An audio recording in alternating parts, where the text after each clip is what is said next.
Muhammad, Muhammad, Muhammadur Rasulullah. Hazur, assalamu alaikum warahmatullah. I have two questions, if I permit to ask two. I was at the Hartlepool.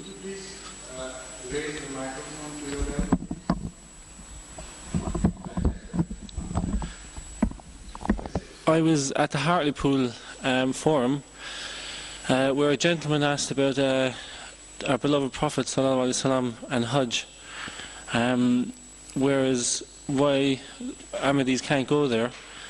You gave to me the best answer I've ever heard, but there was a colleague who was with me who wasn't convinced.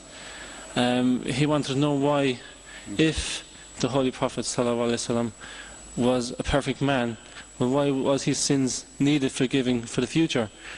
I was happy with the answer, but if you could answer it again, because I'm keen to tell him the answer. You see, this promise which is mentioned in the Holy Quran, in fact, is a prophecy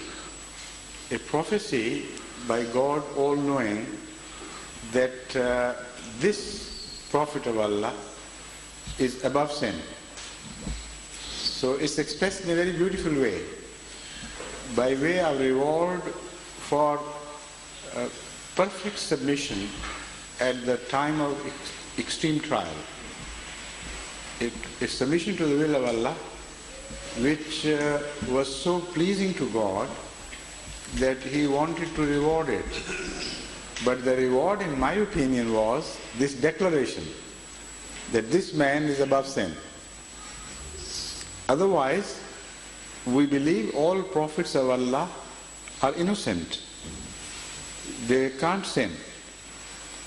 But another reason why this was said so, I believe, is that despite the fact that the prophets are told by God that you are sinless, and they know it, of course, to a degree, yet in their humility, they see small specks as human failings to be sins.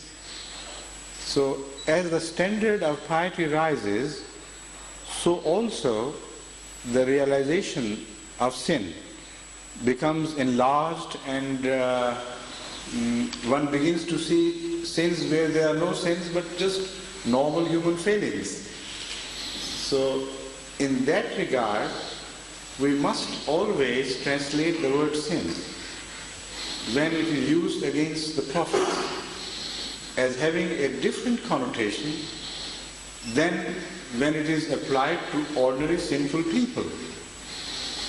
Sin in the sight of a prophet, as he becomes not only perfect in the sense that he constantly improves in his conduct, in his attitude to God.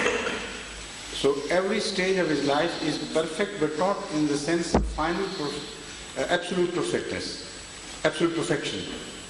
Because absolutely perfect is only God. So that is why I have to explain this. Being perfect, he can still be better. That is also a point which is well established from the Holy Quran. وَلَلْ آخِرَةُ خَيْرٌ لَكَ مِنَ الْأُولَى. Every other moment that comes in your life is better than the previous one. So, in my opinion, the word perfection has also been fully understood. In this particular regard, I think perfection should mean that a person is sinless as far as he understands sin. But his understanding of sin goes on broadly. And things which are very small specks, even things which are counted not as failings but as achievements in case of ordinary people, begin to appear in the sight of these perfect people as failings and sins. In their humility, they keep seeking forgiveness of Allah for all these small things. So as you also observe the same phenomenon in ordinary life, where when there are higher expectations from a person of a noble birth, there he is taunted for even the smallest failing, while the person who taunts him ordinarily leads a life which is so full of defects and even crimes. So this is a relative matter, a question of relativity. So in that light, in that background, now I return to that verse of the Holy Quran. I believe God gave him this glad tidings, that even if you think that you have sinned, we know you don't sin, but even if you think you have sinned, even if you are repentant at something which you consider failing, we declare that from now on all your so-called, inverted comma sins are forgiven forever.